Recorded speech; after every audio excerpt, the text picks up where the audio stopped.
மகிழ்ச்சியான வணக்கம். இந்த பதிவில் சந்திப்பதில் மிக்க மகிழ்ச்சி. இப்போ நம்ம ஊர் பஸ் ஸ்டாண்டில் நிற்கிறோம். பேருந்து நிறுத்தம் இடத்துல பனையபுரத்துலேருந்து கிழக்க 7 கிலோமீட்டர் கல்லணை இந்த பாதை தான். அப்படியே பனையபுரத்துலேருந்து மேற்க ஒரு 7 கிலோமீட்டர் திருவானைக்கோவில்.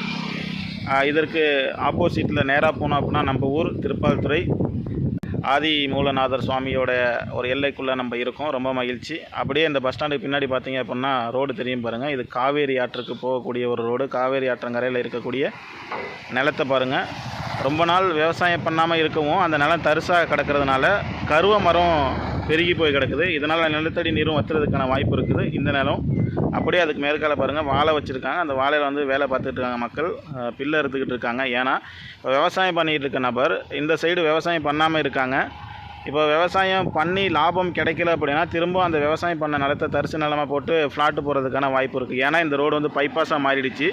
திருவானைக்கோவில் திருச்சியில் இருந்து வேளாங்கண்ணிக்கு போகக்கூடிய பைபாஸ். அப்போ 2 ஓரத்துலேயும் இடம் ஃப்ளாட்டாக போகிறதுக்கான வாய்ப்பு இருக்குது. அந்த சூழலை மாற்றணும். இன்றைக்கி நிறையா ஊடகங்களில் பாருங்கள், உங்களோட நிலத்தை வந்து ஈஸியாக சுலபமாக மார்க்கெட் பண்ணி தரதுக்கான வாய்ப்பு எங்களிடம் இருக்குது அப்படின்னு சொல்லிட்டு விளம்பரப்படுத்துகிறாங்க. அதே விவசாயம் பண்ணக்கூடிய பூமியை தரிசு நிலமாக இருக்குது, அந்த நிலத்தை மீண்டும் விவசாயம் பண்ணி தரதுக்கான சூழலை ஏற்படுத்தி கொடுக்குறோன்னு சொல்லிட்டு எந்த ஒரு விளம்பர சேனல் பண்ணுறது கிடையாது. அப்போ விவசாயம் அழிஞ்சிக்கிட்டு இருக்குல்ல.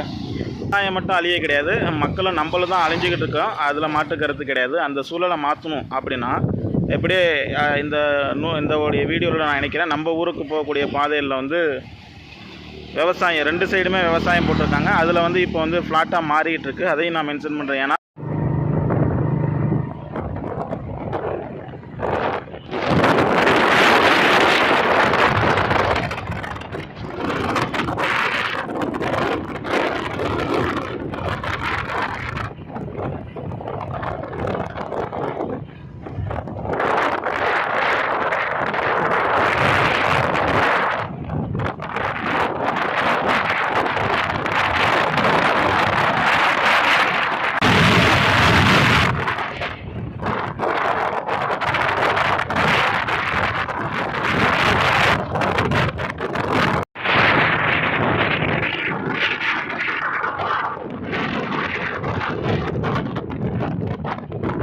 அந்த காணொலியை வந்து முகநூல் மூலயமா பதிவு பண்ணுறதுல கடமைப்பட்டிருக்கோம். கண்டிப்பாக மாறும்.